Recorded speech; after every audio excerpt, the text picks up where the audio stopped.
Vale, y a partir de este momento se está grabando el seminario, ¿vale? Como hemos dicho, quien no desee salir en la grabación puede apagar la cámara o quitar su nombre. Grabaremos toda la parte del seminario teórico y luego el debate no será grabado. Bien, entonces, vamos a compartir pantalla. Vale, bueno, pues lo primero, dar la bienvenida a todos y a todas a este webinar titulado Escuchando a la esquetamina, evaluación y análisis crítico. Con él iniciamos las actividades formativas del nuevo grupo de psicofarmacoterapia de la Asociación Española de Neuropsiquiatría. La creación de este grupo de la AEN, que ya lleva unos meses trabajando, obedece al interés de varios socios y socias de distintas especialidades. En este momento formamos parte del grupo farmacéuticos, psicólogas y psiquiatras. Nuestro interés en abordar temas relacionados con el tratamiento psicofarmacológico de las personas que atendemos, tanto desde el punto de vista de la eficacia, la tolerancia, el coste, etcétera. Y todo ello siempre enfocado a la actividad asistencial, cuya mejora es una de las señas de identidad de nuestra asociación. Hay que decir que nuestro grupo, como la AEN misma, es totalmente independiente de la industria farmacéutica, de la que no aceptamos ningún tipo de financiación o patrocinio. Y creemos que esa condición hace de nosotros un interlocutor profesional fiable para debatir sobre estos asuntos. Pretendemos que este seminario online, este webinar, sea la primera actividad de muchas y esperamos desarrollar también una producción de escritos o posicionamientos sobre cuestiones psicofarmacoterapéuticas de relevancia. Todos los profesionales interesados, tanto socios como no socios de la AIN, estáis invitados a acompañarnos en este recorrido. Y tras esta pequeña introducción, voy a ir dando paso a los ponentes. En primer lugar va a hablar Miquel Valverde, psicólogo clínico de la Unidad de Internamiento Breve de Pamplona, con una ponencia llamada Comercializar esquetamina. Miquel, cuando quieras.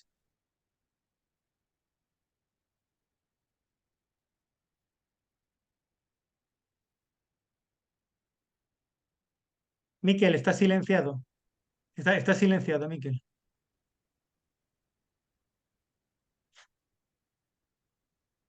De acuerdo. Pues bueno, buenas tardes. A ver si ahora sí que se me oís, ¿no? De acuerdo. Pues bueno, pues para antes de empezar a hablar de la esquetamina, voy a hablar sobre el proceso de comercialización de la esquetamina, haciendo una pequeña introducción a cómo suelen ser los procesos de comercialización de psicofármacos, de este tipo de psicofármacos, especialmente desde la época, desde este modelo que se inauguró seguramente con el Prozac a finales de los años 80. Bien, recordaros que este fármaco se aprobó en España en noviembre de 2022 para usarse en la depresión resistente y en Estados Unidos creo que ya está también aprobado la idea de utilizarlo para reducir los pensamientos suicidas. Eh, Me parece que he hecho algo. Sí, se ha dejado de compartir. Bueno, me parece que ahora no está completo, ¿no? No, No, no, ahora vemos tu pantalla, pero sí, un segundo, perdonad. cosas del directo. Bueno, me parece.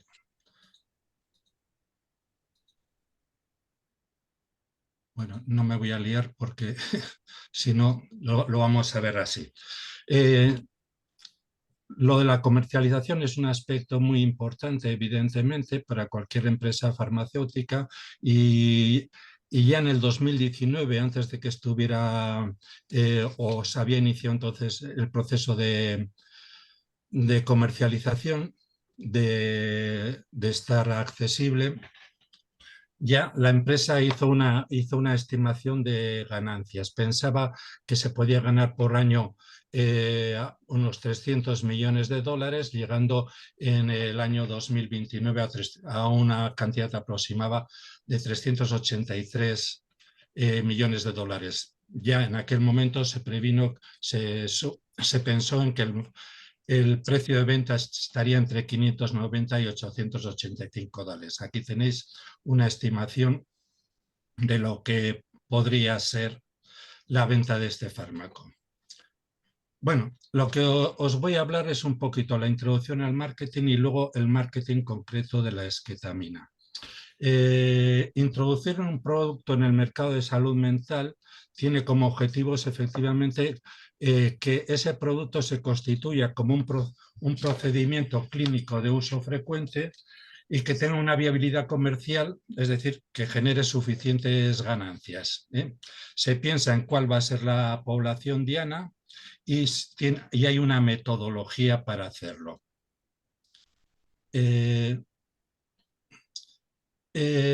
Los objetivos del marketing, os he dicho, perdonad, se trata de constituir un procedimiento clínico de uso frecuente. Para eso es necesario conseguir la autorización comercial, conseguir un acuerdo de financiación con los estados, en los estados que la sanidad está financiada, convencer a los prescriptores, hacer una introducción en las guías de práctica clínica y conseguir que haya publicaciones sobre el fármaco en las revistas e introducir el procedimiento, el tratamiento en el mundo académico y en la formación.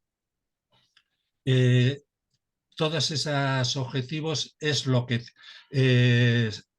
son los desafíos que tiene poner un fármaco en el mercado. Perdonad un momentito. La población diana, pues efectivamente son los prescriptores, tal como os he dicho, y también la población diana, una de los objetivos es conseguir una percepción social general sobre la utilidad del fármaco, que ahora explicaremos.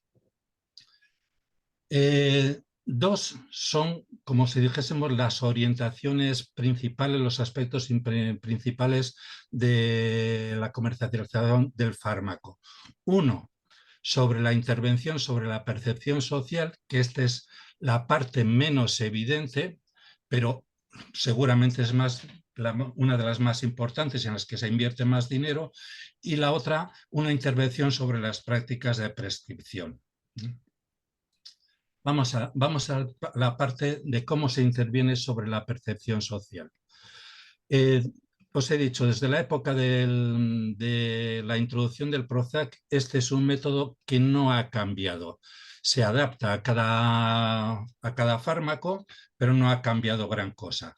Se trata de transmitir un mensaje que dice que hay una condición que no está suficientemente bien atendida y que tiene una gran carga social y sanitaria. Se trata de dar a entender que hay un procedimiento relativamente sencillo que lo puede subsanar. Se cuentan en este mismo mensaje, en este tipo de mensajes, historias de éxitos asociadas a la intervención y de fracaso a la no intervención. Y se añade que es necesario esforzarse en eliminar cualquier barrera para atender ese problema, ya que existe las posibilidades de detectarlo y la posibilidad de intervenir con eficacia sobre el mismo. ¿Cómo se transmite este mensaje a la percepción social, al espacio social? Porque este es un mensaje que se transmite al campo social. Pues se recogen a numerosas voces que tratan sobre este tema en concreto. Son voces de profesionales, pacientes, académicos, familiares, agentes sociales sensibilizados, gente popular. Se convoca a toda esta gente para que hable sobre el tema. Esta gente da fe del problema y la ayuda necesitada y resaltan las barreras al tratamiento y reclaman resolver la situación. Este tipo de mensajes se genera en múltiples espacios, con diferentes formatos. Hay reportajes, hay cortos, hay incluso a veces mediometrajes, hay publireportajes, aparecen en los telediarios. Aparecen en múltiples sitios, hay congresos, se aprovechan los días que son especiales, por ejemplo, el Día de la Salud Mental, este tipo de eventos, y las ideas básicas, esas 4 que os he dicho, resuenan en todos los espacios sociales y además son considerados como información neutra. Ahí no hay, como si dijéramos, la promoción del fármaco. Es decir, la campaña es encubierta, incluso para muchos de los activistas de la misma, aunque es rastreable en su mayor parte. Porque la gente que convoca, que financia, que convoca, que crea los eventos, muchas veces permanece en un discreto segundo plano, no totalmente segundo plano. En realidad, la empresa en esos momentos no dice, son otros los que dicen. La empresa solo hace que otros digan. La otra parte que tiene la empresa es introducir, como os he dicho, el procedimiento en las guías clínicas, conseguir publicaciones, dar formación directa al prescriptor, informar a las asociaciones de familiares, facilitar herramientas de detección. Hay medidas sobre la población diana y su entorno, a medidas concretas a través de los médicos de cabecera o de otros medios, y aquí se puede hablar más del fármaco, pero en la primera parte prácticamente el fármaco no aparece. En el marketing general de la esketamina se han resaltado, en este caso, los déficits del sistema de asistencia. Ha coincidido con el COVID y esto ha sido aprovechado y luego veréis cómo ha sido cuando os explique, os haga ver cómo han sido las intervenciones. Se ha resaltado el aumento de problemas y la solución de sencillas posibles y se habla mucho de suicidio y depresión, que son evitables con detección y tratamiento. Esto en el espacio social más general. Y la información directa del producto, o sea, del Spravato, ha aparecido en los medios de comunicación como algo independiente, pero ha aparecido también en muchos sitios explicando, informando de su gran eficacia. Bien, los resúmenes. La idea en este campo de la esketamina han sido estas. Hay una condición que no está suficientemente bien atendida y esa condición es la depresión resistente y la situación del suicidio. Todo el mundo ha oído hablar últimamente de salud mental y de la situación del suicidio en los últimos años. Hay un procedimiento relativamente sencillo y se ha promocionado en algunos aspectos lo que se llama la psiquiatría de precisión y que hay nuevos fármacos más rápidos y más eficaces. Las historias de éxito y asociadas a intervención y a fracaso se han explicado en numerosos foros con múltiples voces. Y la idea de que es necesario esforzarse en eliminar cualquier barrera se ha expresado diciendo que salud mental necesita más profesionales y ser más accesible, que se necesita más inversión económica y que se necesita eliminar la barrera del estigma para que la gente llegue al tratamiento. Bien, paso a explicaros algunas de las cosas que se ha hecho en la segunda parte e intento ser muy breve. Se han hecho montones de cosas. Por ejemplo, se ha creado un libro que se llama Depresión y Suicidio 2020, lo ha creado la empresa, es decir, Janssen, y este libro se ha promocionado en montones de sitios. Ha habido foros en cada comunidad autonómica presentados por responsables políticos, o sea, el consejero de Sanidad otra persona importante, y se ha hecho esto pues igual en los 20 o en todas las autonomías y en algunos sitios más. Incluso en el Parlamento se ha llevado este libro, y aquí tenéis una foto a la izquierda, para presentarlo como un estudio sobre el suicidio. No comentó la calidad del libro, y se ha llevado al Parlamento a través de asociaciones profesionales y familiares. Incluso ha conseguido que en su tercera versión la presidenta del Parlamento anterior y la presidenta de la Comisión de Sanidad del Senado hayan hecho un prólogo para el libro. Y se hizo una jornada de depresión y suicidio en el Congreso de los Diputados. Si os fijáis en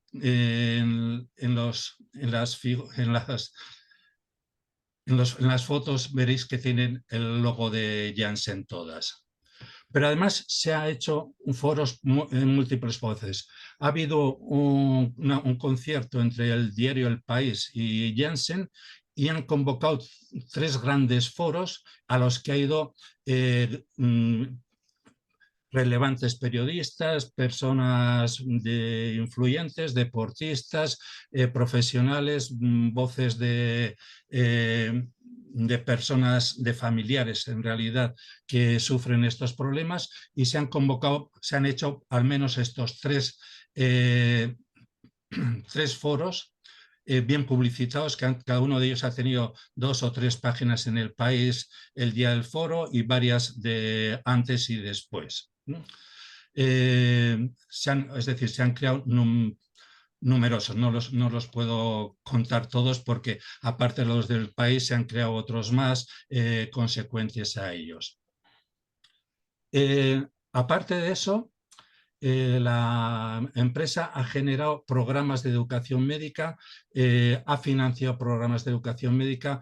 En el año 2021 eran más de 100 colaboraciones sobre el tema de neurociencias y son del tipo de estas que os pongo aquí el cartel, que este se creó en Navarra, donde era la terapéutica de la depresión y la conducta suicida y la jornada tiene como objetivo valorar la repercusión de la depresión, especialmente en sus formas más graves y resistentes al tratamiento, sobre la calidad de vida y la seguridad del paciente. Estos son una jornada clásica y también se han hecho en montones de sitios. De todo esto que os cuento, hay, como si dijésemos, hay pruebas porque están todos los vídeos de hechos en cada comunidad colocadas en la red. Aparte, hay un programa de formación que esto va cambiando, pero a primeros del verano había por lo menos 2, Cuidotopía y Janssen Contigo, en la que se elaboraba una formación sobre depresión dirigida a pacientes, y algunos de estos pequeños vídeos que se han generado ahí fueron incluso publicados en alguna de las televisiones importantes españolas. Aparte, ha creado colaboraciones, por ejemplo, Johnson & Johnson para la detección de los problemas en la infancia y otro tipo de cuestiones, un concierto con el Ministerio de Educación. Hay actos para la detección temprana de problemas de salud mental en colegios, por ejemplo, para la depresión y en adolescentes. Había una serie de 6 capítulos que se hizo, y subvención a organizaciones diversas. Aquí tenemos una subvención a la Fundación ANAR, una foto, pero hay subvenciones a otras, como a una que cuida de los derechos de los niños, y aquí en la otra es a la Universidad de Deusto, las que pongo aquí. Se ha generado también, por ejemplo, un documental que se llama La palabra maldita, referida una vez más para el tema de la depresión y su tratamiento, al que esta se presentó en Valencia, y el presidente de la Generalitat, la consejera de Sanidad y la consejera de Justicia y la Consejería de Justicia estuvieron en la presentación. Hay actividades de promoción directa del fármaco en los medios. Ahora en Internet encontraréis montones de cortos hablando del Spravato, de la esquetamina. Y bueno, pues es una actividad realmente enorme. No puedo detenerme a deciros en concreto qué es, pero resumiendo sería la creación del libro blanco y depresión del suicidio, llevarlo a todos estos foros que hemos hecho, la creación de foros múltiples de gran proyección social, financiación de actividades, actividades de educación, colaboración y promoción de actividades y detección de problemas, subvenciones a entidades diversas y actividades de promoción del fármaco. En los últimos 3 años podéis encontrar, bueno, yo tengo anotados montones. Una cosa que sí que quiero decir es que no todo ese tipo de actividades son, como si dijésemos, éticamente reprobables. Algunas son actividades de fomento, como si dijésemos, de la salud, pero el objetivo de cómo comercializar y cómo hacer que se prescriba este fármaco está detrás de eso. Y la idea de intervenir sobre la percepción social, es decir, de que hay un problema que no está suficientemente bien entendido, eso yo creo que en estos últimos años ha llegado a todo el mundo. Estas campañas se inician a veces mucho antes de la comercialización de los fármacos y se unen unas a otras y se engarzan con las situaciones sociales que hay en cada momento. Bueno, pues yo os lo dejo aquí para dar paso al segundo ponente. Muchas gracias. Muchas gracias, Miquel. Bien, el segundo ponente es Paco Martínez Granados, que es farmacéutico del Centro Doctor Esquerdo en Alicante. Él va a hablar 2 veces. Su primera ponencia es Mecanismo de acción y experiencia fenomenológica. Cuando quieras, Paco.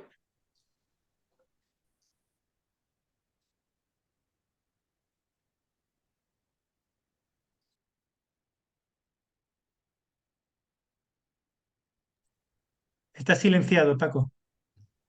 Hola, ¿qué tal? Bien, nada, voy a empezar hablando un poco de cuál puede ser el mecanismo de acción subyacente a- al efecto antidepresivo y voy a empezar hablando un poco de algunos aspectos de la molécula. Bueno, sabéis que ketamina proviene de la fenilciclidina, que fue descubierta en 1926 como un anestésico disociativo. Ahora veremos eso qué es. La ketamina deriva de ahí, fue sintetizada en el 62 y fue utilizada por primera vez en la guerra de Vietnam como anestésico general. Comparado con fenilciclidina, parece que tenía un menor potencial alucinógeno. La S-ketamina, es el enantiómero S de la mezcla racémica. Sabéis que las moléculas cuya imagen en un espejo no pueden superponerse se llaman enantiómeros. En este caso estaría el enantiómero R, ketamina, y el enantiómero S. Los enantiómeros tienen propiedades físico-químicas idénticas. La única diferencia es que rotan el plano de luz polarizado en el mismo grado, pero en direcciones opuestas. Y también tienen diferencias en la actividad biológica. Se podría decir que la purificación de la S-ketamina mantiene todas las propiedades físico-químicas y farmacodinámicas, salvo que aumentando la potencia. Es decir, que se necesitarían menos dosis. Bien, con respecto al espectro farmacodinámico, ahí tenéis una tabla comparativa de las tres. Lo que está entre paréntesis es la referencia bibliográfica que os pondré al final. Principalmente interacciona con el complejo del receptor N-metilde aspartato, el NMDA, que actúa como antagonista no competitivo. Y luego es importante ver que es un agonista opioide de los receptores mu y delta, además de inhibidor de la recaptación de monoaminas. Como veis, y a diferencia de otros anestésicos, no interacciona con el receptor GABAérgico, lo cual hace que induzca una rápida y profunda anestesia general, pero donde hay una conservación del tono muscular. Incluso hay una leve estimulación respiratoria y cardiovascular.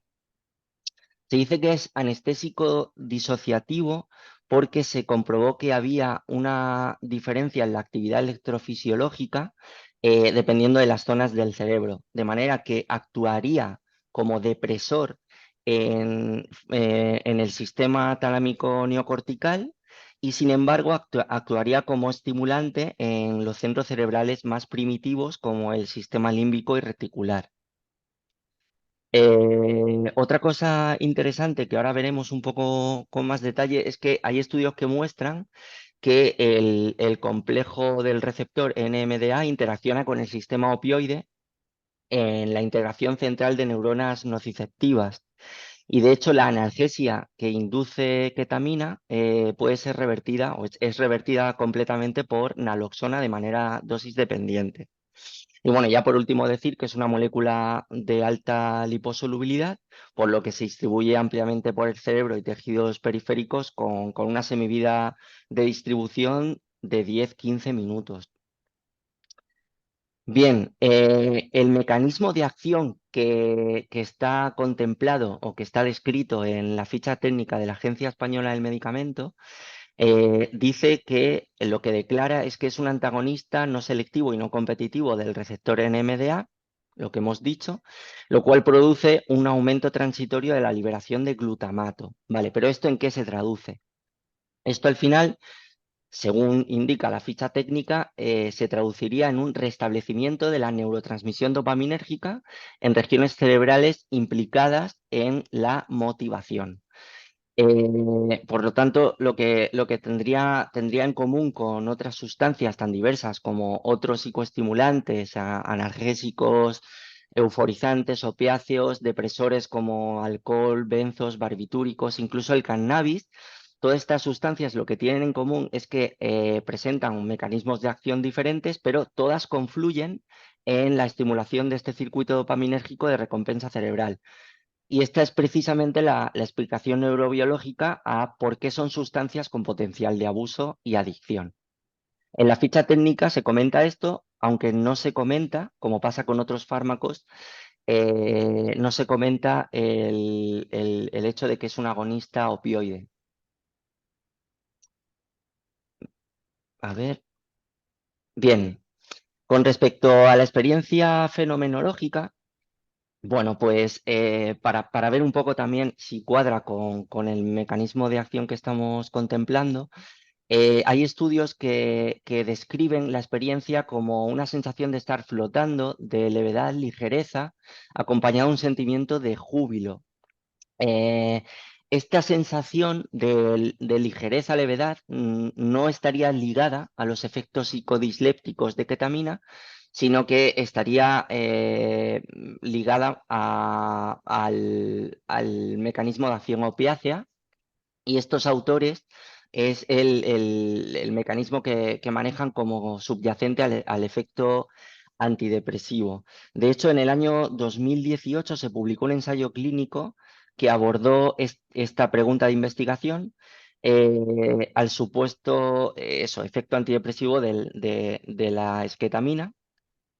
Al grupo experimental se les administró naloxona, que sabéis que es un antagonista opiáceo, previamente a la administración de ketamina, mientras que al grupo control se le inyectó placebo previamente a la administración de ketamina. Entonces, aquí lo que se vio, luego se evaluó una escala psicométrica que evaluaba el efecto antidepresivo y se vio que la naloxona anulaba el efecto antidepresivo, pero no los efectos psicodislépticos. Y por lo tanto, las conclusiones de los autores que son de la Universidad de Stanford fue clara en el sentido de que el efecto antidepresivo de ketamina requiere de la activación del sistema opioide. Bien, por último, cuando se compara con otros anestésicos, la diferencia es que ketamina se evidencia un contenido visual más frecuente, con un tono afectivo mucho más placentero. Se dieron incorporaciones memorísticas del contexto sensorial, donde la esketamina fue administrado, lo que se relaciona con las propiedades psicodislépticas, lo cual no ocurría con otros anestésicos. Vale, y luego continúo después de, creo que ahora va Iván.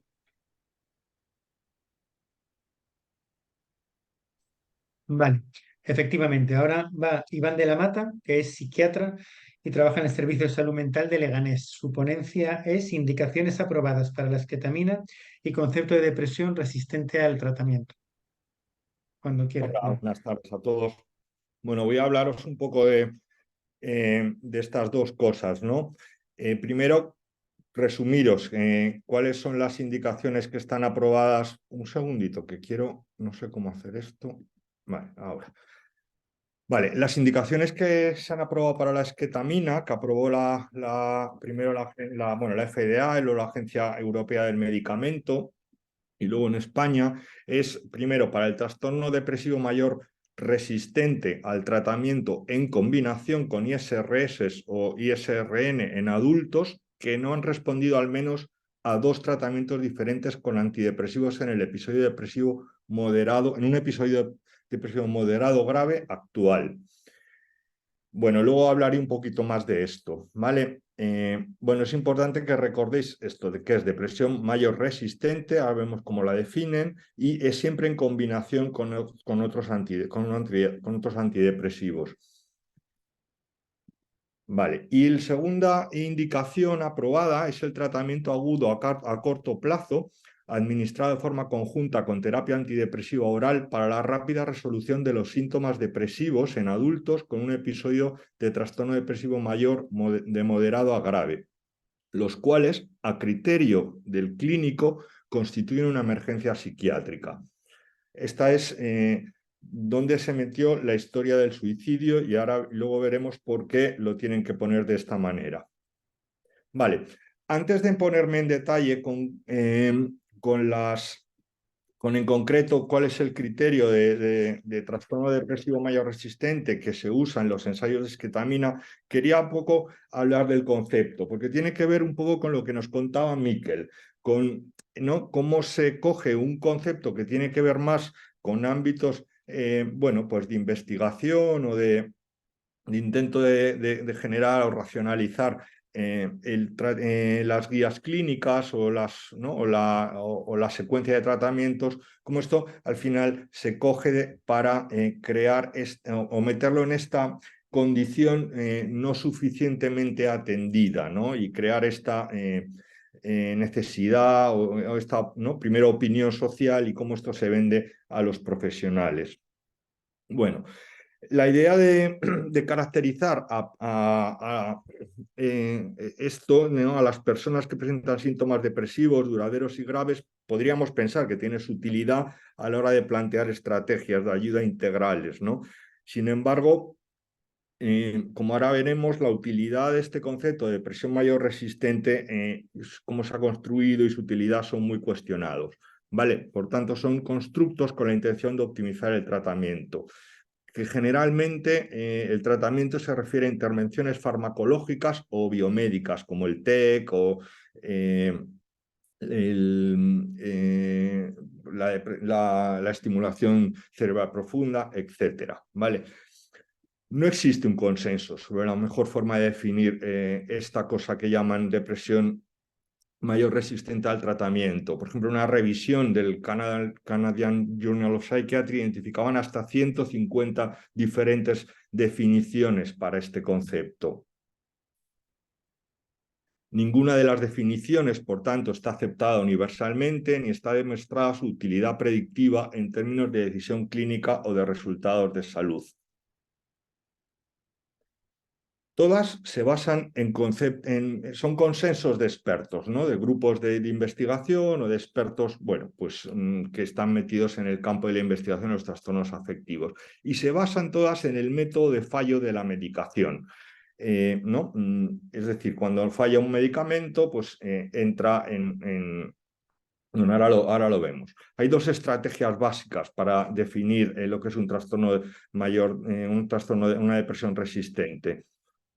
Una son los modelos categoriales simples, se basan en la ausencia de intervenciones de respuesta a intervenciones médicas, por ejemplo, la ausencia de respuesta a uno o varios antidepresivos a dosis adecuadas y tiempo suficiente. Por ejemplo, estas son las que utiliza la FDA o la Agencia Europea del Medicamento, es decir, hacen dos categorías, ¿no? No han respondido a X antidepresivos, este es depresión resistente, y los que no, pues es no resistente.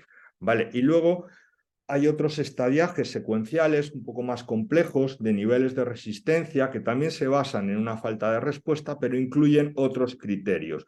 Imitan un poco a los estadiajes oncológicos, ¿no? Por ejemplo, bueno, ahora os cuento alguno, ¿no? No me voy a enrollar mucho, pero estos son algunos ejemplos. Este es de los más conocidos, a lo mejor os suena más, es el de Tay-Sachs, que como veis tiene como 5 estadios en que pues es un fallo, ¿no?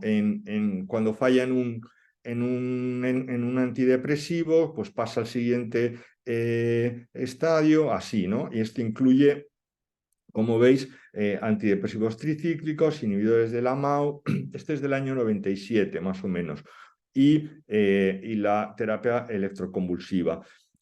Este estadiaje, por ejemplo, establece una jerarquía de eficacia de antidepresivos, es decir, ¿no? Los primeros serían ISRS, ¿no? Y da la idea de que el antidepresivo tricíclico es más efectivo, que el IMAO puede ser más efectivo y que la terapia electroconvulsiva es más efectiva.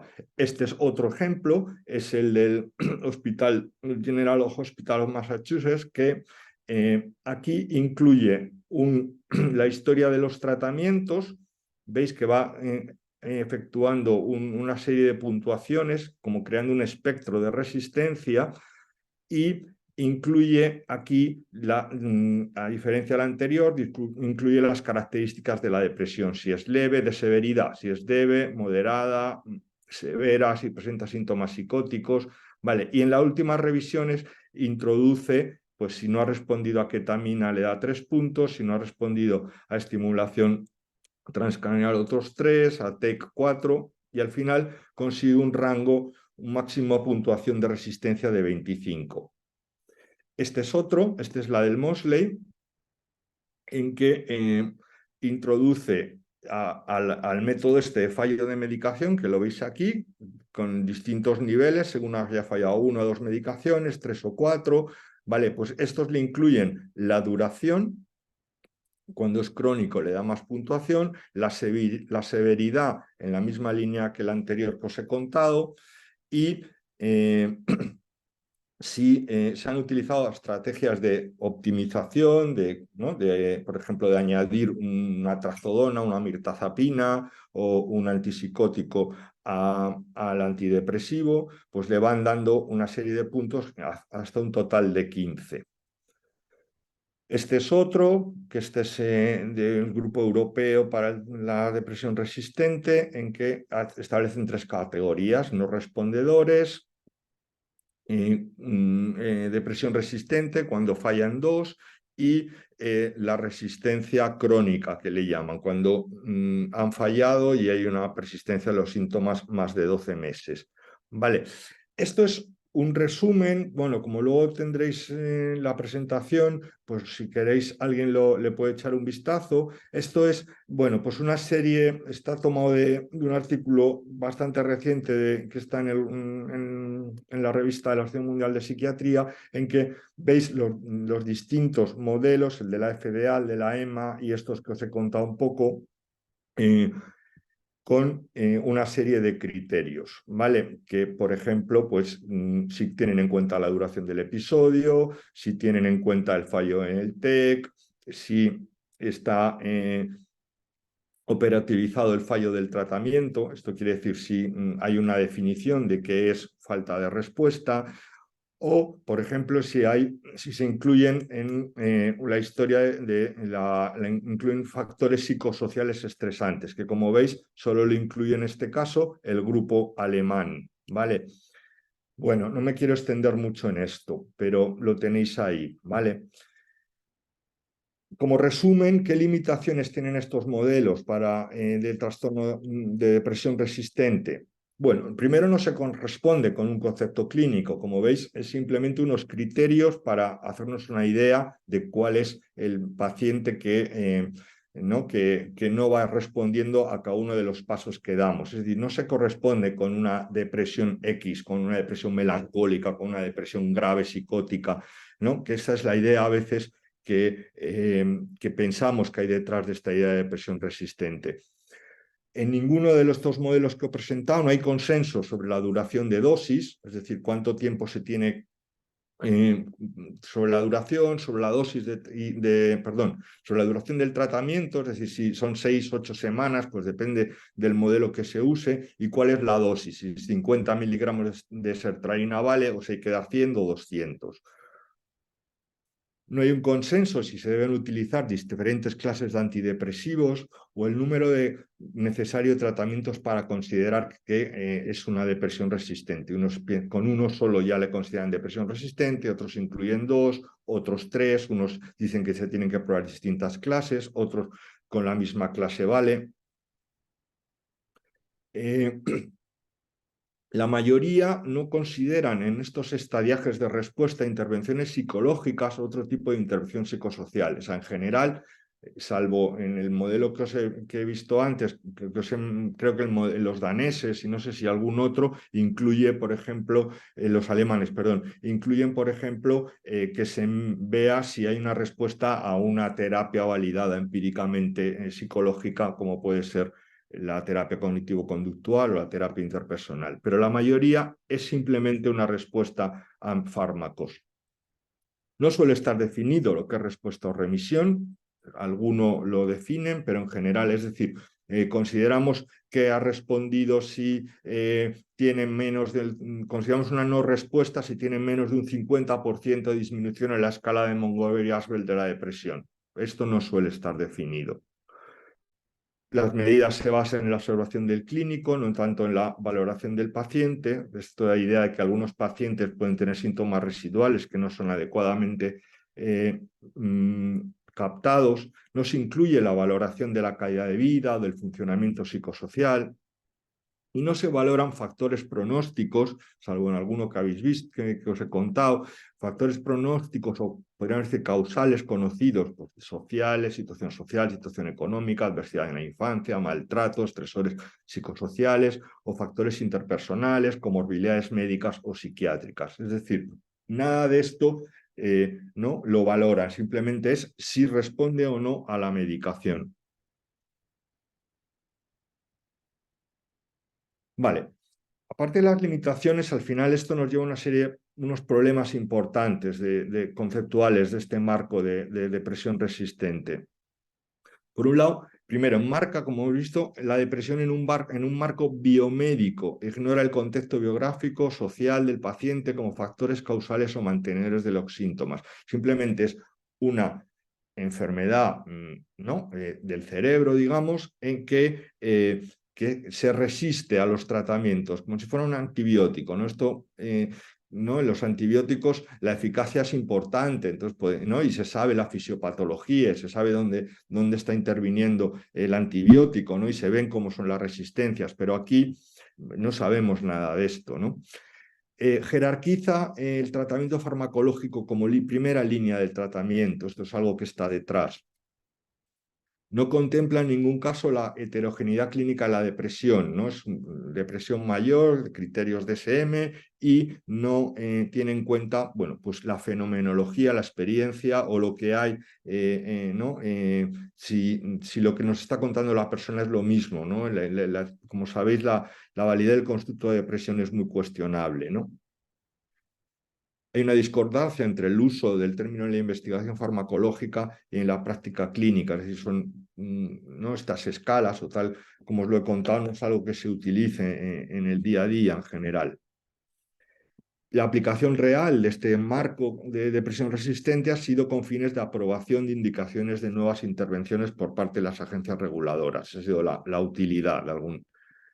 Y amplía la población considerada resistente al tratamiento. Se considera, bueno, lo habitual es decir que hay un tercio de pacientes que no responden ¿no? Que son depresión resistente, ¿no? Según criterios, bueno, ahora veremos cuáles, ¿no? Pero, por ejemplo, si uno sigue uno de los ensayos de secuenciación de tratamientos, como es el famoso STAR-D, podría llegar hasta el 55%, ¿no? Esto tendrá que ver con las ganancias que nos ha presentado Miquel. Y luego, ¿no? También una de las críticas que se le hace a este marco es que promueven una innecesaria escala de tratamiento sin suficiente apoyo empírico. Es decir, incluso todas estas cosas de optimización que hace que están en las guías clínicas tienen un nivel de evidencia muy bajo, ¿no? Pero da la idea de que, ¿no?, tenemos que seguir dando cosas, que tenemos que seguir escalando, ¿no? Bueno, en este artículo de la Asociación Mundial de Psiquiatría, en que hay unos autores nada sospechosos, pues Vieta, el McIntyre, bueno, si uno se mete en esto los va conociendo, dice que los marcos para la depresión resistente revisados no han logrado una comprensión sustancial de la patogénesis ni en la investigación, ni para el tratamiento, ni para el desarrollo de la atención a personas catalogadas como depresión resistente. Vale, dicho esto, ¿qué criterio de depresión resistente al tratamiento se ha utilizado en los ensayos clínicos de esketamina? Os he contado un poco los problemas de este marco, pero ¿qué criterios se han usado? Vale, se han usado los criterios de la FDA o de la Agencia Europea del Medicamento, son los más habituales, por otro lado, que es la ausencia de respuesta a dos antidepresivos diferentes en un episodio depresivo actual, moderado o grave. La ausencia de respuesta viene definida como una reducción de síntomas menor de un 25% en la escala del Montgomery-Åsberg de depresión. ¿Vale? El que no conseguía una respuesta mayor que esto se consideraba ausencia de respuesta. Y el episodio moderado grave era una puntuación en esta escala que va de 0 a 60 de 28 puntos. Y conviene señalar que los antidepresivos en estas definiciones no tienen que ser de clases diferentes. O sea, basta con que una persona no haya respondido a 2 ISRS para ya considerarse una depresión resistente. Ni siquiera haya que probar otra clase de medicación. Por ejemplo, en los ensayos pivotales que os contará Paco de la esketamina, el 22% solo había tenido falta de respuesta en una clase de antidepresivos, es decir, que habían tomado 2 SRS, el 60% tenían 2 clases y solo el 18% 3 o 4 clases. Y también los criterios de exclusión de la población que se ha evaluado en estos ensayos de esketamina de Janssen. Pues los criterios de exclusión, bueno, pues son pacientes con dependencia a sustancias o alcohol moderada grave según DSM-5, pacientes con comorbilidad psiquiátrica, es decir, pues trastornos de personalidad, por ejemplo, están excluidos, gente, bueno, pues con psicosis o TOC o trastornos de ansiedad, esos están excluidos, ¿no? Cualquier comorbilidad psiquiátrica.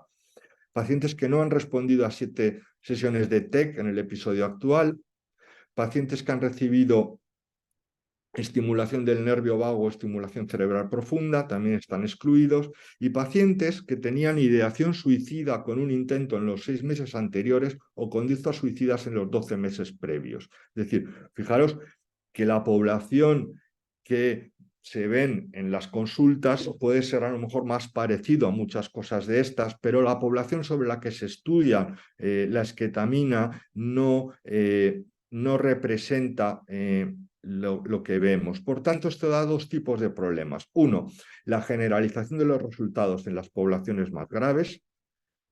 De hecho, el NICE, ¿no? El posicionamiento del NICE inglés dice: la población en los ensayos clínicos de esketamina no se corresponde con la población a la que potencialmente se les prescribiría esketamina en la práctica clínica. Excluir personas con ideación suicida reciente o conductas suicidas limitan la generalización de los resultados en el National Health Service para las personas con depresión resistente. Además, esto es más importante si se tiene en cuenta que esta población se correlaciona con mayor incidencia de comorbilidades psiquiátricas e ideación suicida. Es decir, que hay un problema importante de generalizar los datos de los estudios a la población general y a la población más grave, sobre todo, que es lo que nos están un poco contando que es para lo que sirve.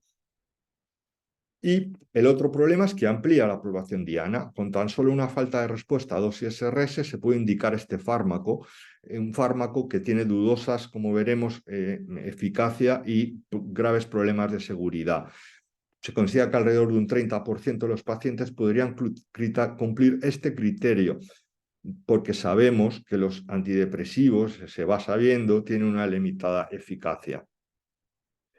Por eso, quizá la Dirección General, ¿no? La Agencia Española del Medicamento ha limitado no la aprobación, ¿no? sino la financiación, que esto luego nadie hace caso, pero bueno, lo señalo, por lo menos en los posicionamientos, no sé si ha habido alguno después, ¿no? Ha limitado la financiación que se tiene en adultos que no han respondido al menos a 3 estrategias diferentes.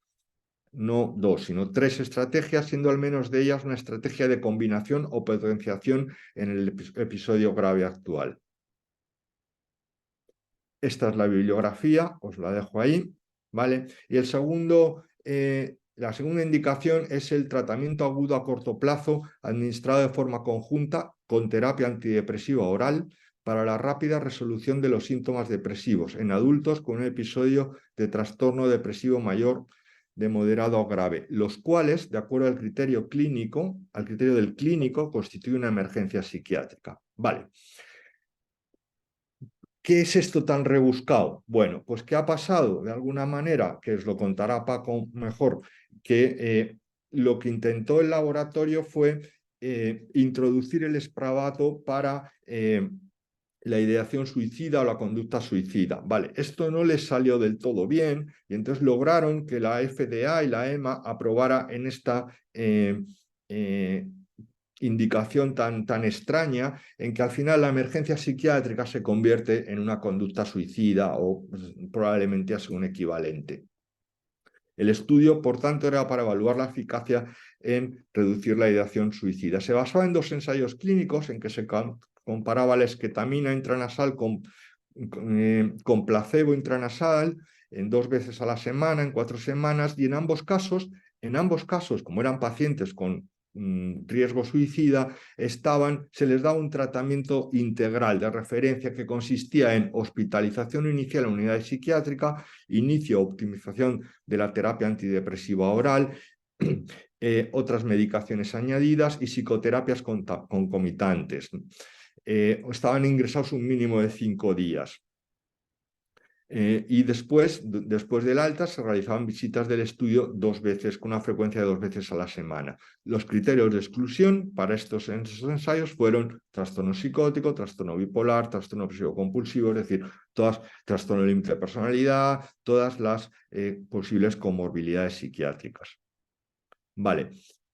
Esto simplemente para señalaros que no les funcionó el suicidio, pero vendieron ¿por qué lo aprobó la FDA? Es porque decían que era un, ¿cómo le llaman? Un breakthrough de estos, una novedad muy importante porque tenía un pico de acción muy rápido. Vale, en realidad no se sabe por qué lo aprobó, porque esto no está demostrado. ¿No? Ellos exigieron que a las 24 horas se diera una respuesta que probablemente tenía que ver con esa cosa que os decía Paco, de esta experiencia de que te da un high con la esketamina, ¿vale? Pero exigían que a las 48 horas se mantuviera la mejoría y que luego se mantuviera en el día 28. Este era el criterio para entender que tenía una importancia como rapidez de acción. Y como en estas gráficas se ve que realmente no fue tanta la diferencia y en el día 28 apenas había ninguna. Es decir, que no cumplieron los criterios que le ponía la FDA, pero aún así se aprobó.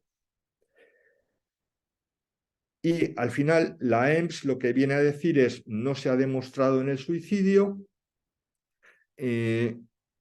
por tanto no se aprobó en esta indicación y se aprobó en esta otra que os he dicho, ¿no? Que a pesar de haber demostrado una rápida pero modesta reducción de los síntomas depresivos en pacientes con depresión resistente en la emergencia psiquiátrica, esketamina no ha demostrado eficacia en la prevención del suicidio o en la reducción o la ideación del comportamiento suicida. Por tanto, el beneficio clínico de la esketamina en esta indicación es cuestionable. Esto es lo que dice la Agencia Española del Medicamento.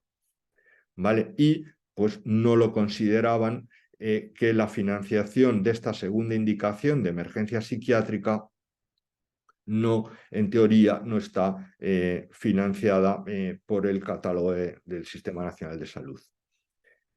Bueno, algo curioso es, no sé si lo contará Paco, que en los suicidios, en los ensayos de esquetamina, fueron mayores que en el grupo placebo. Esto llevó, bueno, pues, a un artículo escrito en Prescrire, en que no solo en los ensayos, sino en seguimientos de farmacovigilancia. Esta es la bibliografía de lo del suicidio y ya ha terminado. Muchas gracias, Iván. Ahora continúa Paco con la segunda parte, que son pruebas científicas sobre eficacia antidepresiva de la esquetamina. Vale, pues aquí vamos a revisar simplemente eso, qué pruebas científicas hay acerca de la eficacia antidepresiva. Bueno, sabéis que esquetamina se estudió en tres ensayos clínicos de corta duración que duraron 28 días, que fueron los Transform 1, 2 y 3, ¿no? Bien, ahí el objetivo era valorar la eficacia de la adición de esquetamina nasal sobre un tratamiento base con otros antidepresivos en depresión resistente, con estos criterios que ha comentado Iván. El 1 y el 2 fue en adultos y el 3 fue en mayores de 65. En el 1, los sujetos fueron aleatorizados a tres, los tenéis ahí, a tres brazos, dos experimentales y uno placebo, y los experimentales se ensayaron las dosis de 56 y de 84 miligramos. Mientras que en el 2 y en el 3 las dosis fueron flexibles y se podían ir ajustando según respuesta. La variable principal de estos estudios pues fue el cambio en la escala de depresión de la Montgomery-Åsberg, que, como ha dicho Iván, va del 0 al 60 en la puntuación. Bien, ahí tenéis los resultados. Con respecto a placebo, se alcanza la significación estadística en el Transform 1, en el brazo de esquetamina nasal de 56 miligramos y en el Transform 2. En el brazo de 84 miligramos del 1 y en el Transform 3 no se alcanza la significación estadística. Vale. Ahora lo que hay que ver es lo siguiente. Bueno, es la significación clínica, ¿no? Y esta es dudosa, puesto que está entre 3,5 y 4,3. La reducción de la puntuación con respecto a placebo, lo cual, bueno, hay estudios y autores que consideran que un descenso de 8 puntos ya empezaría a mostrarse en una mínima mejoría, una mejoría mínima en una escala de impresión clínica global. Por lo tanto, estos son los resultados en los ensayos cortos, de corta duración. Bueno, perdón, me falta por comentar las variables secundarias, que fueron la tasa de respuesta y la remisión. Sabéis que la tasa de remisión se considera un descenso de la escala de Montgomery a 12 puntos o menos, y la tasa de respuesta es una reducción del 50% en la puntuación. Bien, aquí en el Transform 1, la dosis de 56 miligramos consigue la significación estadística en las tasas de respuesta, pero no la consigue en la tasa de remisión. La de 84 prácticamente no la consigue, y la de remisión tampoco. Y en el 2 no se consigue la significación estadística en las tasas de respuesta, pero sí en la de remisión.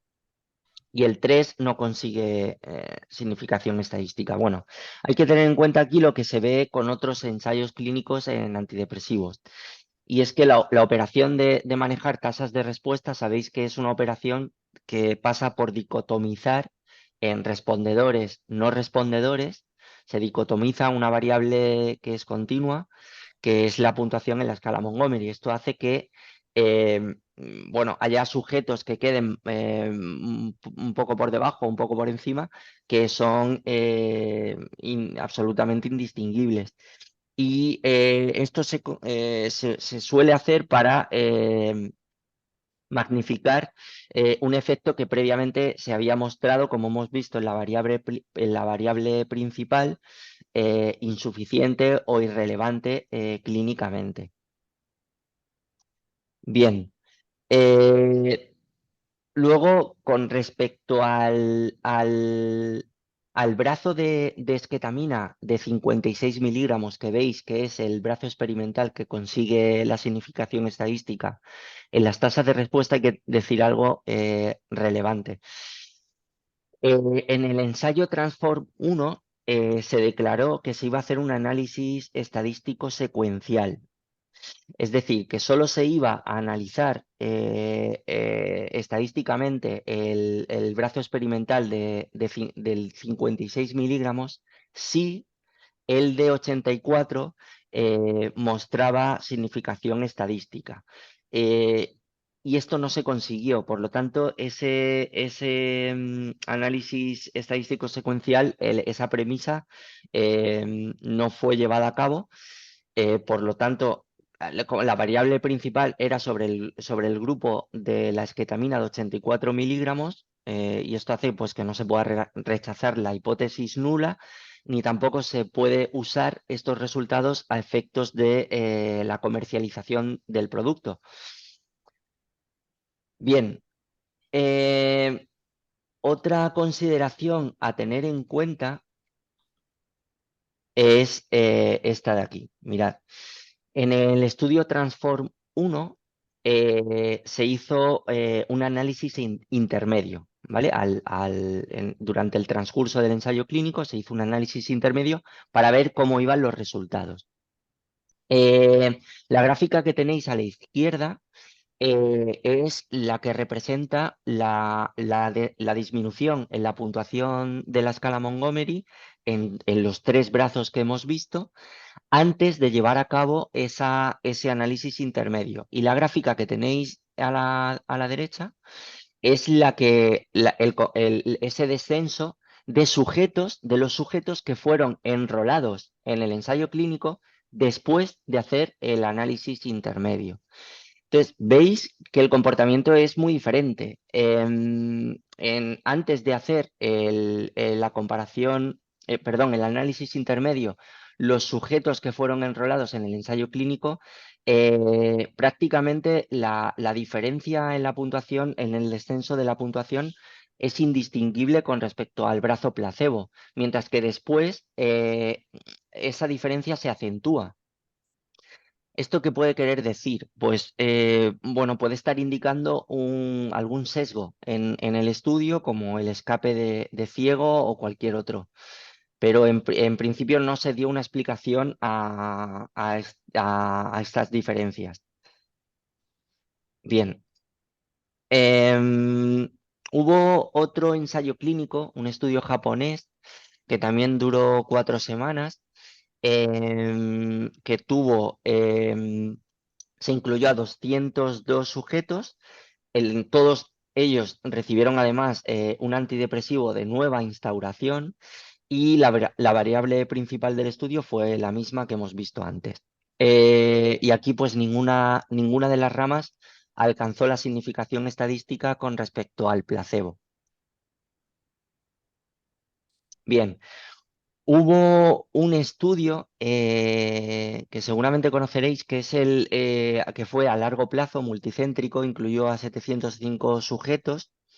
Y aquí, pues como podéis comprobar en las curvas de Kaplan-Meier, la variable principal fue el tiempo hasta recaída tras aleatorización entre sujetos que habían alcanzado la remisión. Es decir, lo voy a explicar. El estudio tuvo 5 fases.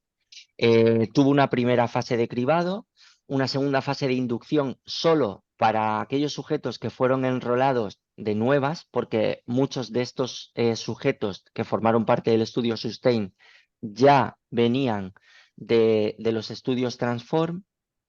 Entonces, para ellos no hubo fase de inducción, sino que simplemente se continuó con el tratamiento. Luego hubo una fase de optimización que duró 12 semanas y luego vino la fase de mantenimiento. Y aquí está la clave. Vamos a ver, en la gráfica que tenéis arriba es la curva de Kaplan-Meier de sujetos que ya habían alcanzado la remisión clínica, ¿vale?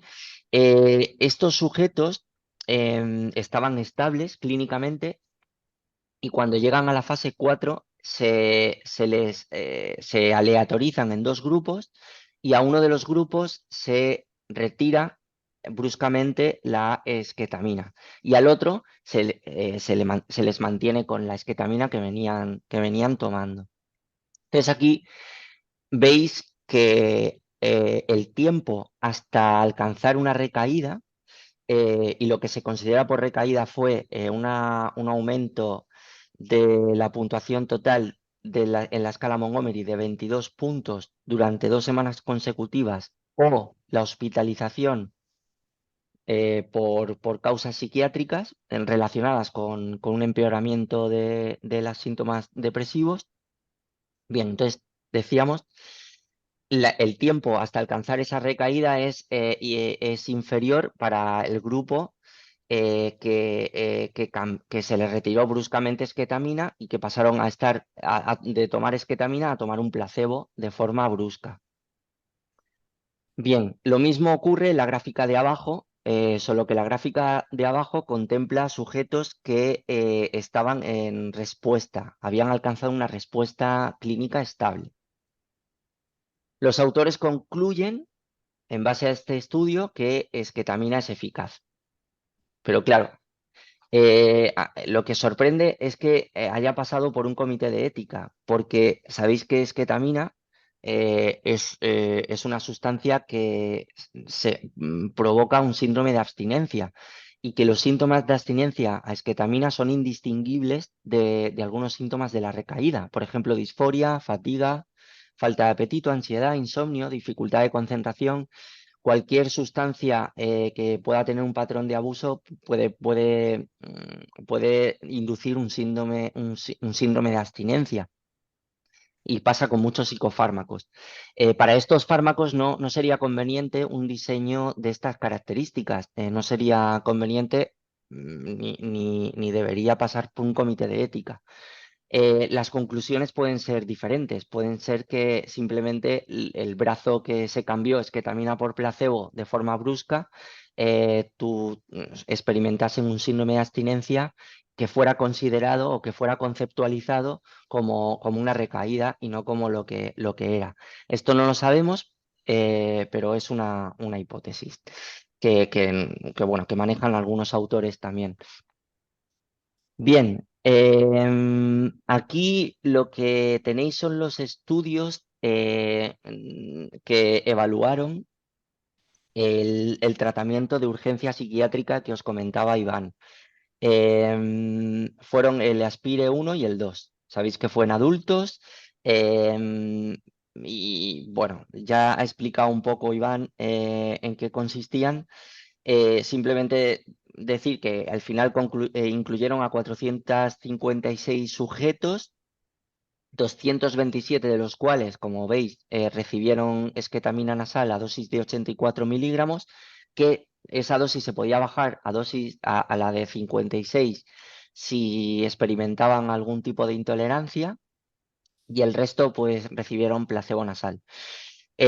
Todos recibieron asistencia de referencia para la emergencia por trastorno depresivo mayor y hospitalización. Y esto puede explicar los resultados que vamos a ver ahora. Bueno, la variable principal de eficacia fue la que ya hemos visto de cambio en la puntuación de la Montgomery a las 24 horas de la primera dosis con respecto a la puntuación basal. Bien, y luego pues también se utilizó una escala que trataba de medir la ideación y conducta suicida, que fue una escala diseñada expreso para este ensayo clínico. Bien, las diferencias alcanzaron la significación estadística, pero como veis en la última columna, la relevancia clínica es muy, muy pobre, no llega a los 4 puntos. Bien, aquí tenéis la gráfica que evidencia el comportamiento que tuvo sobre la disminución en la escala Montgomery con respecto al valor basal del grupo placebo y del grupo de esquetamina, que empezó a las 4 horas, empezó a medirse a las 4 horas de la administración, luego a las 24 horas y así día tras día hasta el día 25. Veis que los dos grupos experimentan una mejoría sin que se alcance una significación clínica entre ambos grupos. Bien, y luego pues la otra tabla que os presento ahí ya la ha comentado Iván, entonces no me voy a detener en ella. Bien, que esto puede dar lugar a estas pruebas científicas que hemos presentado pueden indicar distintos escenarios. El primer escenario sería que esquetamina fuera una inversión. Si esquetamina fuera una inversión, quiere decir que cuando empecemos a usarla, va a prevenir hospitalizaciones o va a descongestionar las unidades de salud mental o va a prevenir intentos autolíticos. Bien, para este escenario, como hemos visto, no hay ningún dato empírico que lo sostenga. Puede pasar el escenario B. El escenario B es que esquetamina sea un mero gasto, con el tiempo se vea que sea un mero gasto farmacéutico sobreañadido al ya. Esto pondría en riesgo un poco más la sostenibilidad del sistema, pero no haría un daño sobreañadido clínico. Bueno, podemos basarnos en, digamos que los estudios que hemos visto, los resultados de los estudios Transform y el estudio japonés a corto plazo, un poco pues puede, digamos, contribuir a avalar este escenario. Pero hay que recordar que los estudios estos fueron diseñados sobre una variable principal de respuesta, no sobre variables de seguridad, ¿vale? Bien, un tercer escenario sería que la esquetamina va a suponer una sobrecarga en la red asistencial para los que no estamos preparados. Es decir, se ha habilitado una habitación para la administración de esquetamina, pero si efectivamente va a pasar como otras sustancias que se están empezando a usar y que estamos viendo, por ejemplo, metilfenidato o otras, que pueden generar patrones de abuso y adicción, para la esquetamina no tenemos un fármaco con el que luego poder hacer una retirada progresiva o gradual para mitigar ese síndrome de abstinencia o poder manejar un patrón de abuso. Por lo tanto, ¿qué va a pasar si esas personas no pueden ser dadas de alta? Entendiendo como alta la interrupción en la administración de esquetamina. Es decir, esa única habitación de administración que se ha habilitado es una habitación en la que solo entran pacientes, pero a veces pueden no salir. No sabemos si van a poder salir. Y esto, pues, digamos que este escenario es el que podría ajustarse a algunas pruebas científicas, como por ejemplo esa otra interpretación que algunos autores hacen del estudio Sustain 1. Bien, aquí tenéis toda la bibliografía que he manejado en la presentación, que luego la dejaré y nada más. Muchas gracias, Paco. Bien, y ahora hablará Franci Mauriz, que es farmacéutica de atención primaria en Asturias, y su ponencia es sobre efectos secundarios de la esquetamina e interacciones medicamentosas. Cuando quieras, Franci.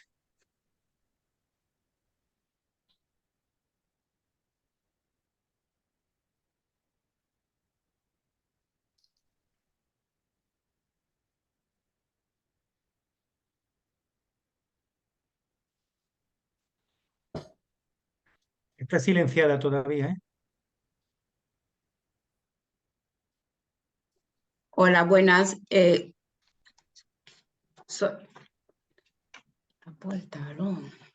Sí, buenas. Por ejemplo, lo mío, yo lo voy a presentar es sobre efectos secundarios de la esketamina e interacciones medicamentosas, ¿no? En mi caso, como farmacéutico, voy a hacer como un resumen de introducción de los procesos farmacológicos que yo me voy a basar en mi parte, ¿no? Que sería los procesos farmacocinéticos y farmacodinámicos, ¿no? Que me va a hablar desde el inicio del medicamento para ejercer el efecto.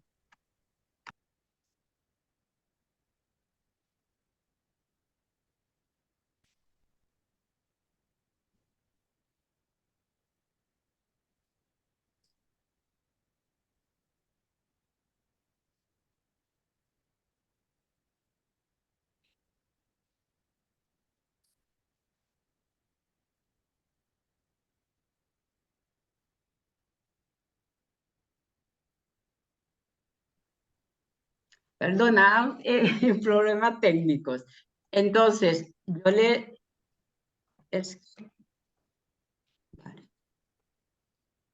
Vale, empezamos. Entonces, hablo del proceso farmacocinético, que me va a decir desde el inicio de ese medicamento en el cuerpo hasta ser eliminado por el efecto LADME que todos conocemos. La parte farmacodinámica, que me va a hablar de la concentración, la dosis de ese fármaco a los receptores que se van a unir con eso para obtener el objetivo biológico deseado, también indeseado, que puede ser efecto adverso y toxicidad. Hay dos cosas en los efectos secundarios que tienen gran importancia, que menciono aquí, que pongo otros, es el plasma e unión a receptores, ¿no?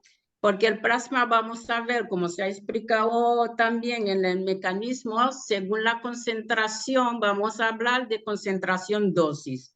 Y con los receptores, unión a receptores, que también es como un resumen, que tanto el glutamato como ácido glutámico, el glutamato, son los receptores más abundantes del cerebro, ¿no? Está también en el tálamo, el hipocampo, la corteza, el cerebelo. Pero ¿cuál es mi próxima que más me interesa? El cuerpo estriado, ¿no? Que en especial por estar íntimamente involucrado con el funcionamiento cognitivo, que para mí es uno de los efectos secundarios más relevantes de la esketamina, ¿no?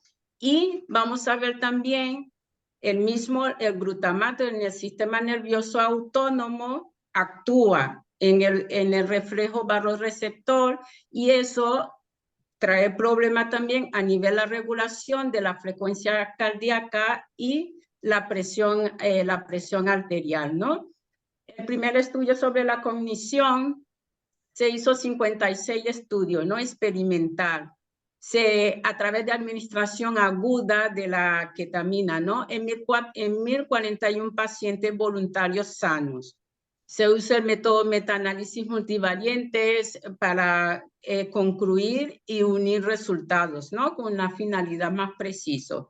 ¿Qué llegaron con ese estudio? Que hubo 11 dominios afectados a nivel de cognición de la esketamina. Entre esos 11 dominios tenemos la atención, la función ejecutiva, inhibición de respuesta, la cognición social, la velocidad de procesamiento verbal y de lenguaje también, aprendizaje verbal, memoria verbal, aprendizaje, memoria visual, habilidades visoespacial y memoria de trabajo. De todos ellos, ¿cuál que tuvo más peso? Fue el aprendizaje verbal y la memoria. Entonces, tomando en cuenta que los efectos, el aprendizaje verbal y memoria visual fueron moderados. Se llegó en cuenta que también la concentración plasmática es muy importante, que tiene peso también, y para los estudios, que decir que si esas concentraciones plasmáticas son más altas, esos efectos secundarios también serían más relevantes. Hay otro estudio también sobre la cognición, que lo que hizo fue colaborar esos 56 estudios que se hubo anteriormente, se realizó en 15 hombres sanos, ¿no? Que fueron por el método de infusiones intravenosas. Fueron 15 hombres porque todos los datos farmacológicos sobre la esketamina fue exclusivamente de hombres. ¿Qué se utilizó? Calcular las concentraciones plasmáticas en relación a dosis múltiples. ¿Cuál fue el resultado? Hubo deterioro cognitivo muy significativo, síntomas similares a la esquizofrenia a dosis altas y repetitivas de esas infusiones intravenosas. Hubo también disminución en el rendimiento del aprendizaje, la memoria declarativa, verbal y no verbal. Y en respecto a la memoria, hubo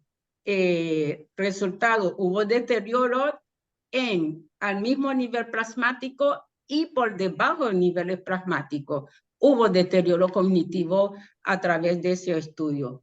Otro hallazgo también fue la hipofunción del receptor inducido por ketamina. Hubo un deterioro de memoria y también a nivel también parecido como si fuera psicosis a ese nivel. Entonces, ahí es muy importante el nivel plasmático y las concentraciones. Entonces, un paciente que va a estar con la esketamina repetitivamente, que sí que esos efectos secundarios serían más relevantes.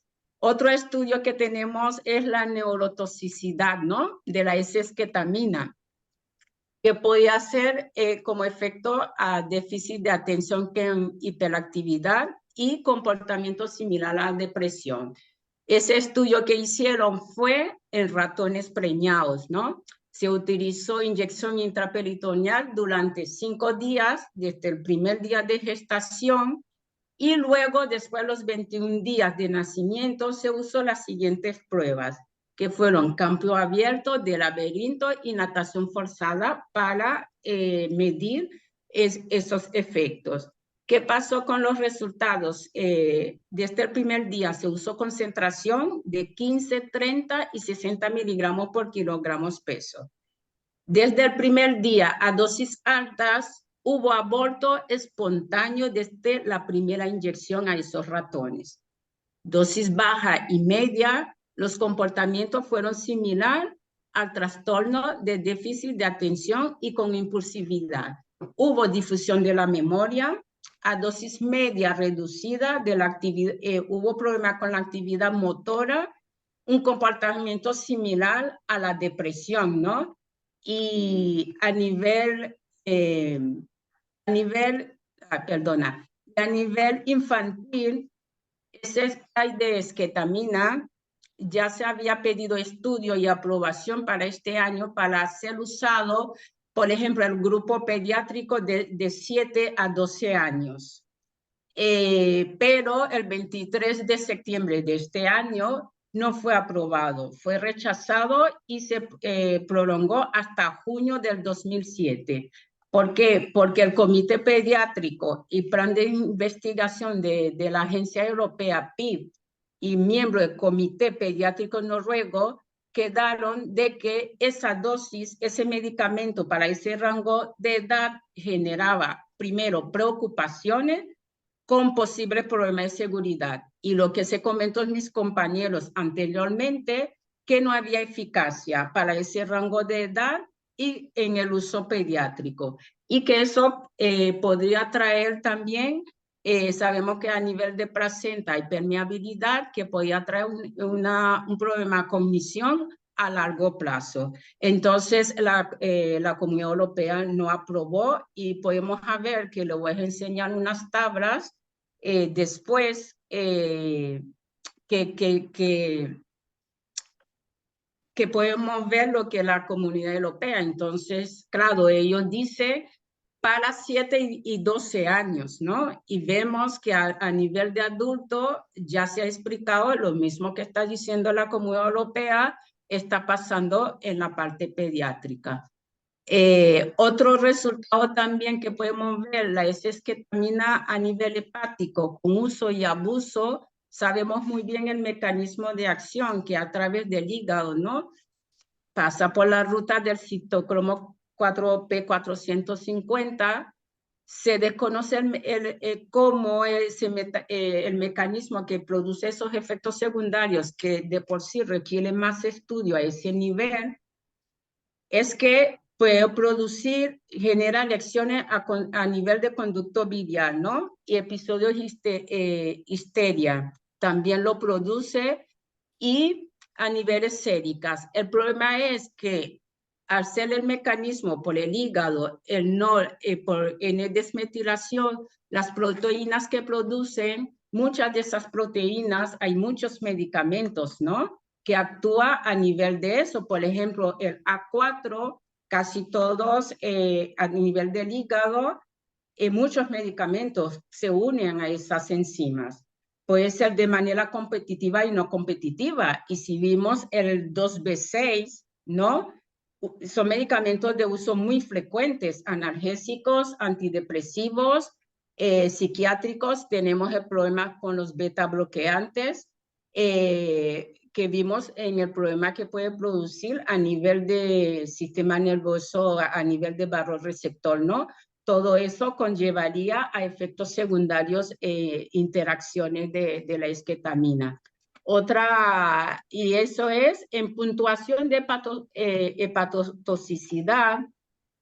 La esketamina en estudios se le considera, sabemos que hepatotoxicidad tenemos desde la A hasta la G.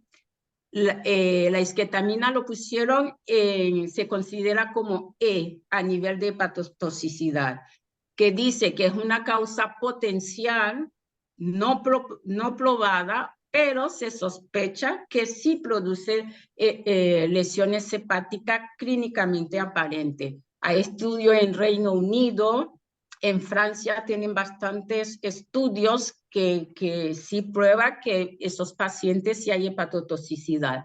Y a esos pacientes se ve cuando se retira el uso de esketamina, esos efectos bajan considerablemente. Esto es lo que vimos, ahora las interacciones, es muy importante la parte de la presión arterial, la frecuencia cardíaca a nivel de barroreceptor. Vimos también los depresores del sistema nervioso central, que ya se mencionó antes, aumenta significativamente la sedación. También actúan los psicoestimulantes, ¿no? Podemos ver los psicoestimulantes también, actúan los inhibidores de las proteínas que tenemos a nivel hepático de la esketamina. Aumenta un 29%, por ejemplo, en la parte de ticlopidina, ¿no? Aumenta un 29% la concentración plasmática de la esketamina. Tenemos a nivel del 3A4, aumenta tanto la concentración máxima y a nivel hepático como la claritromicina, un antibiótico muy usado, puede afectar el nivel plasmático también. Tenemos los productos nasales como la oximetazolina, la nometasona, tiene efectos leves sobre las farmacocinéticas de la esketamina, por lo tanto hay que tomar en cuenta que esos pacientes antes de utilizar la esketamina tienen que tener mucho control, ¿no? Y uno de los casos también podemos ver los pacientes con antirretrovirales. Sabemos muy bien que la mayoría actúan, esos tipos de medicamentos actúan de citocromo P450 y puede bajar los efectos de esos medicamentos retrovirales. Tenemos un problema que ya se mencionó antes, no existe ningún tipo de antídoto específico para una sobredosis de esketamina. En un paciente así había que probar varios métodos, varios medicamentos, y ese paciente lo que hay en observación, ¿no? Y hay que incluir varios especialistas, como lo que se mencionó antes, ¿no? Sobre el coste, ¿no? De ese paciente que se ingresa con una sobredosis de esketamina y eso. Y aquí les traje unos datos de notificaciones, ¿no? A nivel de la base de datos europeo sobre esketamina. Vimos cómo desde que se aprobó, cómo va en aumento, ¿no? Las notificaciones por efectos secundarios. Llamó mucho la atención en septiembre, el pico fue muy alto y en septiembre mismo fue que no se aprobó para uso pediátrico, ¿no? Que se aplazó hasta junio 2017. También tenemos aquí, se pueden meter en la base de datos, eso es de UDRAVigilance, de la base de datos europeo. Aquí podemos ver, si queremos ver efectos secundarios y las notificaciones, pero ahí lo que hice fue tomar en cuenta lo que se refería a mi tema, ¿no? Que son efectos secundarios aquí. Ahí vimos que el trastorno a nivel del sistema nervioso y a nivel de sistemas psiquiátricos son muy elevados, ¿no? Aquí el color malva es mujeres y el azul es hombres. Entonces son los que se han publicado, se han notificado. Y aquí abajo podemos ver las notificaciones a nivel de personal sanitario y aquí son notificaciones a nivel de cuidadores, ¿no? Y eso fue el 9 del mes pasado y justo hoy yo me metí y la verdad que los valores han ido en aumento, ¿no? Aquí lo que hice fue como un resumen: trastorno cardíaco, trastorno hepatobiliares, embarazos, como vimos en los ratones, y trastorno renal. Aunque no lo toqué, pero trastorno renal tenemos, hay muchos estudios a ese nivel de trastorno renal, ¿no? Otra cosa que vimos también, casi todas las bases de datos de estudios farmacológicos de la esketamina fueron usados hombres, ¿no? Y aquí vemos que el nivel de notificaciones en efectos secundarios en las mujeres es muy alto en comparación con los hombres. Es un 63%, ¿no? Y a nivel masculino es un 34%. Y este es el nivel a nivel de mujeres, ¿no? Y hoy me metí en la base de datos, ya pasa a 1000 las notificaciones por efectos secundarios. Ellos tienen un rango aquí que no especifica el rango de edad, ¿no? Y que también va en alto. Si se mete en la base de datos, eso lo saqué antes que fue la publicación, después que prohibieron la esketamina spray en rango pediátrico. Aquí hubo una notificación de un rango de edad de 12 a 17 años, pero si tú vas en la base de datos de hoy, me imagino como quitaron esa parte pediátrica, ya no están. Ya no está esa parte, ¿no? Entonces, eso es lo que quería compartir. Eso es lo que quería compartir con ustedes. Y hay un gráfico, no sé si la tengo, que es... No creo que la tengo. Mira, es aquí.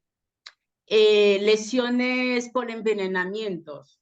Y eso porque yo lo había sacado antes, pero si se mete en la base de datos de HydroVigilance ya no sale. Estos son lesiones por envenenamiento y dice posibles causas. Y va en aumento y hubo de 12 a 17 años lesión por envenenamiento. Pero si realmente lo buscas ahora, ya no está. Y a nivel sanitario está aumentando mucho las notificaciones. Entonces yo creo que es algo que hay que tomar en cuenta. Los niveles plasmáticos, hay muchas interacciones con otros medicamentos y eso.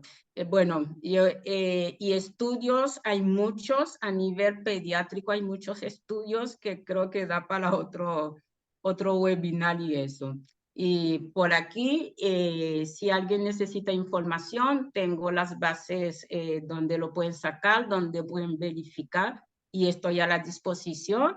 Y bueno, hasta ahí fue mi parte. Espero que les sea de interés y eso. Muchas gracias, Franci. Bien, la última parte la hago yo. Vamos a hablar de los posicionamientos y del coste de oportunidad. Bueno, como hemos comentado, la esquetamina fue aprobada por la FDA y por la Agencia Europea del Medicamento, pero ha habido otras instituciones y organizaciones científicas que se han posicionado en contra o bien han manifestado reticencias importantes. Un poco como ya se comentó, la FDA hizo una aprobación que no estuvo exenta de polémica. O sea, en condiciones normales se le pide al fabricante dos ensayos clínicos que demuestren eficacia del fármaco. Sin embargo, como comentó Paco, solo hubo realmente un ensayo a doble ciego exitoso a corto plazo en demostrar dicha eficacia. La FDA, por algún motivo que ha sido criticado y no está muy claro, permitió que el laboratorio incluyera, en lugar de este segundo ensayo clínico de eficacia, un estudio realizado realmente para estudiar tendencias de recaída y remisión, lo cual no es lo habitual. Aparte, en este único ensayo de eficacia, como nos comentó Paco, bueno, ya vimos que en una escala de 60 puntos, la mejoría obtenida al añadir esquetamina es de 4 puntos en comparación con el placebo. Se ha discutido mucho también con la FDA la cuestión del cegamiento, porque se ha argumentado que probablemente el cegamiento se pierde ya que los participantes pueden reconocer que están en el grupo del fármaco por el característico fenómeno de la disociación. Bueno, la Agencia Canadiense de Fármacos y Tecnología Sanitaria lo que recomendó fue la negativa a la financiación, basándose principalmente en la falta de un beneficio clínico estadísticamente consistente, así como las limitaciones de los ensayos, la ausencia de lo que consideraban resultados relevantes para los pacientes y la incertidumbre acerca de beneficios y riesgos a largo plazo. El NICE, también se comentó, hizo una primera valoración en la cual no recomendaba el tratamiento con esquetamina, comentando que la evidencia de los ensayos clínicos sí sugería una ligera mayor eficacia que placebo, pero no estaba claro realmente qué suponía eso debido a la forma en que habían sido diseñados los estudios por el laboratorio, y el comité de NICE concluyó que las estimaciones de costo-efectividad de esquetamina eran mucho más altas de lo que consideraban costo efectivo para el sistema de salud británico. Y hubo una segunda revisión, que en principio es definitiva, en diciembre de 2022, donde NICE se reafirma en su recomendación, en su no recomendación de tratamiento con esquetamina. El ICER, que tiene ahí recogido, consideran que la evidencia sí es adecuada para demostrar beneficios clínicos de esquetamina frente a placebo, pero también manifiesta sus preocupaciones sobre los criterios utilizados para definir depresión resistente, como ha comentado Iván, así como que hay una clara falta de datos a largo plazo sobre seguridad y eficacia de esquetamina. Emiten una alerta de acceso y asequibilidad por el posible impacto presupuestario a corto plazo de aplicar este tratamiento y recomienda a fabricantes e investigadores que comparen directamente esquetamina con otras opciones de tratamiento en protocolos estandarizados, cosa que por lo menos de momento no se ha hecho. Y por su parte, la Sociedad Española de Farmacia Hospitalaria llevó a cabo una evaluación muy completa que está disponible en Internet con recomendaciones específicas. Sí incluyen la esquetamina en su guía farmacoterapéutica, pero dicen que es muy difícil con los datos disponibles fijar el posicionamiento de esquetamina en el tratamiento de la depresión resistente. Reconocen que ha demostrado eficacia asociada a antidepresivos frente a placebo más antidepresivos en personas menores de 65 años, pero dicen que no se puede determinar claramente el beneficio clínico y que no hay una comparación frente a antidepresivos potenciados, dicen, por ejemplo, con antipsicóticos. Argumentan que la necesidad de administración en un entorno controlado, la desfavorable razón coste-eficacia incremental y el elevado coste por año de vida ajustado por calidad, así como las incertidumbres acerca de la eficacia, hacen difícil delimitar el posicionamiento. La Sociedad Española de Farmacia Hospitalaria argumenta, yo no estoy del todo de acuerdo con esto, que la depresión resistente suele acabar en terapia electroconvulsiva, yo creo que eso no es así exactamente, y debido a la carga negativa que arrastra la terapia electroconvulsiva, posicionarían el tratamiento con esquetamina como paso previo a la TEC. Bien, y el último punto del seminario teórico es el coste de oportunidad. Vamos a ver, el coste de oportunidad, a ver, la definición es clara, es el coste de la alternativa a la que renunciamos cuando tomamos una determinada decisión, incluyendo los beneficios que podríamos haber obtenido de haber escogido esa opción alternativa. El coste de oportunidad, la cuestión de cuánto nos va a costar la esketamina como sistema público de salud, hay que entenderlo contextualizado en las dudas que hemos visto sobre la eficacia, que no parece demostrada de una forma clara o por lo menos a un nivel realmente llamativo, y con las preocupaciones sobre la seguridad a nivel de efectos secundarios. En todo ese contexto, analizamos también el coste. La pregunta es, todo el dinero público que vamos a usar en pagar esketamina, ¿en qué se va a dejar de gastar? Eso es la cuestión del coste de oportunidad. Bueno, para hacer este cálculo vamos a fijarnos, por ejemplo, en la dosis máxima del fármaco en ficha técnica. Está claro, esto lo hemos discutido en el grupo, está claro que va a haber pacientes que usen una dosis menor a la máxima, pero muy probablemente habrá pacientes que usen dosis por encima de la máxima en ficha técnica, como sucede con frecuencia en psiquiatría. Para el argumento que vamos a desarrollar, verán que es un poco indiferente que nos fijemos en la dosis máxima o en una intermedia. Lo iremos comentando. Bien, las dosis según ficha técnica, como ven ahí, son de la semana 1 a la 4.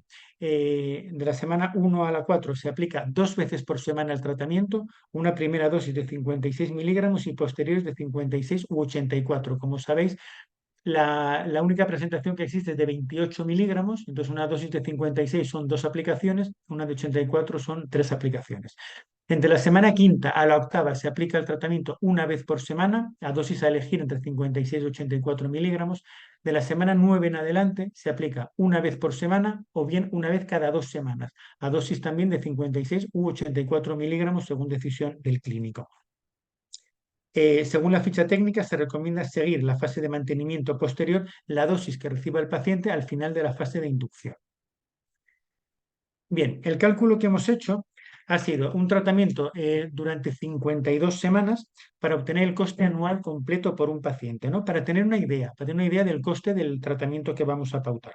El resultado de calcular el coste de la dosis máxima de esketamina por paciente y año supone una cantidad de 167 dosis de 28 miligramos. Y vamos a ver, digamos que el precio de venta al público es de 312,95 euros. Ha habido un precio negociado por el laboratorio por Janssen con los hospitales públicos que es de 109 euros por dosis de 28 miligramos. Esta diferencia estaba en lo que habló Iván antes, por ejemplo, así como la aprobación es para pacientes que no han respondido a 2 líneas de tratamiento, pero la financiación requiere, por ejemplo, de 3 líneas de tratamiento fracasadas, ¿vale? Es decir, un médico puede pautar esketamina tras un fallo en 2 líneas de tratamiento, pero habría que ir al precio de venta al público y tendría que pagarlo el paciente. Va a financiarse públicamente, es esa diferencia de las 3 líneas. Bueno, calculando el tratamiento de 109 euros por dosis, el precio final por paciente año a dosis máxima, estamos hablando, sería 18.203 euros. Si calculamos dosis intermedias, que igual son las que más se van a emplear, no lo sabemos todavía, sería de 9.000 euros al año. Para el argumento que estamos desarrollando no hay mucha diferencia. Hay que tener en cuenta también un dato importante: la esketamina no es un fármaco de administración domiciliaria, debe ser proporcionado por personal especializado en un entorno sanitario, lo cual supone un incremento del coste, porque hay que organizar una infraestructura para ello. Además, hay otro factor. Muchos pacientes o algunos pacientes sufrirán efectos secundarios debido a la administración del fármaco y algunos pueden desarrollar dependencia posterior, que son fenómenos que luego habrá que tratar con el consiguiente coste añadido, por lo cual el coste real es incluso mayor que el que estamos comentando. Bien, y para acabar, para poner estas cifras un poco en perspectiva, para saber lo que significa en cuanto a coste de oportunidad, una comparación sencilla. El sueldo bruto de un facultativo del Servicio Canario de Salud, donde yo trabajo, por ejemplo, o sea, la base de sueldo más todos los complementos menos guardias y antes de impuestos, es aproximadamente 50.000 euros anuales. Eso cuesta un facultativo, como un psiquiatra o un farmacéutico o un psicólogo clínico. Una enfermera especialista tiene un coste incluso menor. Eso nos lleva al cálculo que, contando dosis máximas, el tratamiento de 3 pacientes con esketamina en un año equivale al coste completo de un facultativo especialista durante ese año. Si vamos a calcular dosis intermedias, pues serían 6:1.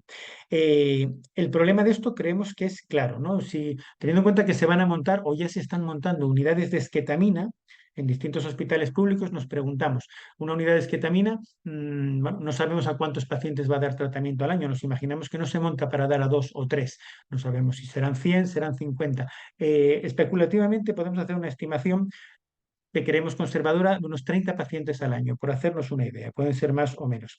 Si calculamos dosis máximas con 30 pacientes al año, nos van a costar esos pacientes al sistema público de salud €500.000 anuales.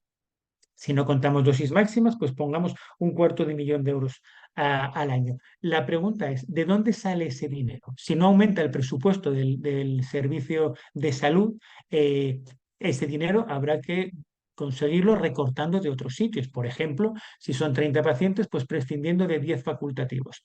Evidentemente, no creemos que ningún sistema público de salud de este país vaya a prescindir de personal y menos con la escasez crónica que arrastramos y cada vez es peor, lo que podría significar que va a aumentar el presupuesto sanitario. Eso sería una buena noticia. Pero nos preguntamos también nosotros, ante ese posible aumento del presupuesto sanitario, ante ese $500.000 extra, realmente lo más útil para la población que atendemos es tratar a 30 personas con esquetamina. Eso sería más útil teniendo en cuenta las cifras que hemos visto de eficacia y los potenciales riesgos. Sería más útil que contratar, por ejemplo, 10 profesionales durante cada año. Cada año, ¿o se imaginan lo que eso puede servir en cuanto a atención, frecuencia de atención a las consultas de salud mental o posibilidades de atención domiciliaria o de hospitalización a domicilio o los recursos materiales o humanos para rehabilitación, recuperación, para seguimientos más estrechos o para investigación o docencia? Desde nuestro punto de vista, la cuestión no es en sí si la esquetamina es cara o es barata, sino, repito, teniendo en cuenta los datos reales que tenemos disponibles de eficacia y seguridad, lo que nos planteamos es que a este coste o a uno similar sería tanto y tan positivo lo que tendríamos que dejar de hacer para pagarla que no creemos que sea una cosa que merezca la pena. Bien, y con esto terminamos aquí la parte del seminario teórico. Yo sí quiero bueno, agradecer a todos mis compañeros, es decir, tanto los 5 ponentes que hemos intervenido como las otras 7 personas que también han formado con mayor o menor intensidad parte del grupo de psicofarmacoterapia, que yo quiero mencionarlos, son Paloma Coucheiro, Silver Martínez, Roger Ortiz, Silvia Marín, Emilio Paul, Alberto Ortiz y Miguel Hernández.